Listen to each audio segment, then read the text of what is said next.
مطالعے کی عادت، فکر انگیز انشے، شارق علی۔ اکثر لوگ شکوہ کرتے ہیں کہ ان کا کام، تعلیمی یا گھریلو مصروفیات اس قدر زیادہ ہیں کہ مطالعے کے لیے وقت ہی نہیں ملتا۔ آج میں کچھ سادہ سے اقدامات کی نشاندہی کروں گا جن کی مدد سے آپ زندگی کی ایک خوشگوار نعمت یعنی مطالعے کی عادت سے لطف اندوز ہو سکتے ہیں۔ کسی بھی اور کام کی طرح مطالعے کے لیے بھی اندرونی جوش کی ضرورت ہوتی ہے، اور وہ تبھی میسر ہوگا جب ہم ایسے موضوعات پر کتابیں پڑھیں کہ جو ہمارے دل سے بہت قریب ہیں۔ اگر یہ موضوعات آپ کے ذہن میں واضح نہیں تو کسی کتاب کی دکان میں چلے جائیے اور کتابوں پر لکھے ٹائٹل اور اس کی پشت پر درج مختصر تعارف کو بغور پڑھیے۔ یوں کتابوں کو الٹ پلٹ کر دیکھنے کی عادت آپ کو اپنے پسندیدہ موضوعات سے روشناس کر دے گی۔ آپ آہستہ آہستہ جان جائیں گے کہ آپ کو تاریخ، سیاسیات، سائنس، معاشیات یا ادب کس نوعیت کی کتابیں زیادہ پسند ہیں، اور آپ کس شعبے کے راستے سے اپنی دنیا کو سمجھنے کی کوشش کرتے ہیں۔ اگر آپ انسانی اور سماجی صورتحال میں زیادہ دلچسپی رکھتے ہیں تو شاید ادب پڑھنا آپ کے لیے مناسب ہوگا۔ انسانی المیے، فتوحات، خوشی اور غم کو سمجھنے کے لیے اور سچ کی صورتحال سے قریب تر ہونے کے لیے ادب کا مطالعہ بے حد مددگار ثابت ہو سکتا ہے، لیکن حالات حاضرہ سے واقف ہونا بھی بے حد ضروری ہے۔ اس لیے اخبار یا اخباری سرخیوں کا مطالعہ یا تازہ خبریں ضرور سنیں۔ اس سے آپ کو وہ بنیادی معلومات بھی حاصل ہوں گی جن کی مدد سے آپ کسی سنجیدہ گفتگو میں شریک ہو سکتے ہیں۔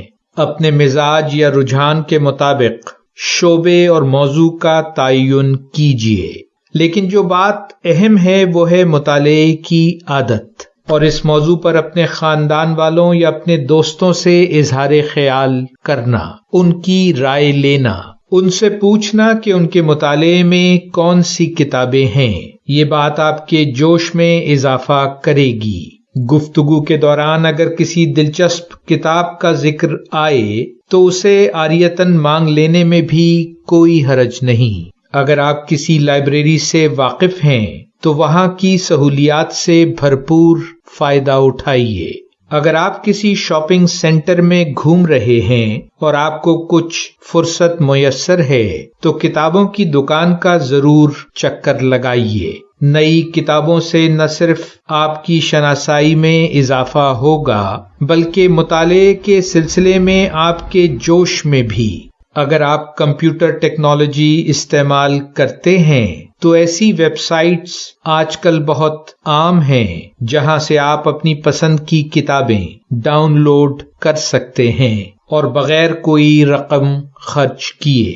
ایک اور تجویز جو بدقسمتی سے ہمارے ملک میں بہت زیادہ عام نہیں لیکن اس کی ابتدا کی جا سکتی ہے، اور وہ ہے ایک بک کلب کا قیام، یعنی کچھ ہم خیال دوست، محلے دار یا ایک ہی ادارے میں کام کرنے والے یا تعلیم حاصل کرنے والے لوگ ہفتہ واری نشست کا اہتمام کر سکتے ہیں جس میں وہ باری باری اپنی پڑھی ہوئی کتابوں کا مختصر تعارف پیش کریں۔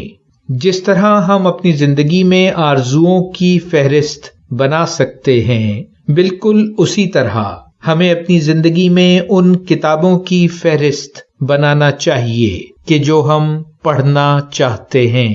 اپنے دن بھر کی مصروفیت کے کسی مخصوص وقت کو مطالعے کے لیے وقف کیجیے۔ مثلاً میں سونے سے ذرا پہلے کم از کم 45 منٹ مطالعے میں ضرور گزارتا ہوں۔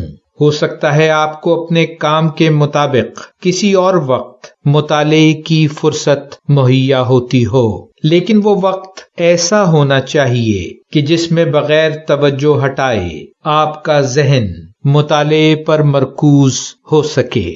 جب آپ پڑھیں تو پھر ڈوب کر پڑھیں، اپنی تمام ذمہ داریوں کو پڑھنا شروع کرنے سے پہلے نبھا لیجئے، تاکہ جب آپ مطالعہ کر رہے ہیں تو توجہ کو مرکوز کر سکیں۔ آپ چاہیں تو اپنے فون یا کنڈل ڈیوائسز پر الیکٹرانک کتابیں بھی پڑھ سکتے ہیں۔ اس کے بہت سے فائدے ہیں۔ ایک تو ہر جگہ بھاری کتابیں اٹھا کر لے جانے کی ضرورت نہیں، پوری لائبریری آپ کی جیب میں موجود ہے، اور پھر یہ بے حد کم قیمت بھی ہیں، بلکہ اکثر اوقات مفت مہیا ہیں۔ ای بک کے حوالے سے ایسے کئی ایپس مہیا ہیں جو آپ کے پڑھنے کی رفتار کو بے حد تیز رفتار بنا سکتے ہیں، لیکن بدقسمتی سے یہ صرف انگریزی میں مہیا ہیں۔ میں ذاتی طور پر تیز پڑھنے سے زیادہ غور و فکر کے ساتھ پڑھنا پسند کرتا ہوں، لیکن یہ میرا ذاتی انداز ہے۔ بعض لوگ تیزی سے پڑھ کر بھی مفہوم سمجھنے کی حیرت انگیز صلاحیت رکھتے ہیں۔ ان چند تجاویز کے بعد آپ سے اجازت۔ ویلیو ورسٹی، شارق علی۔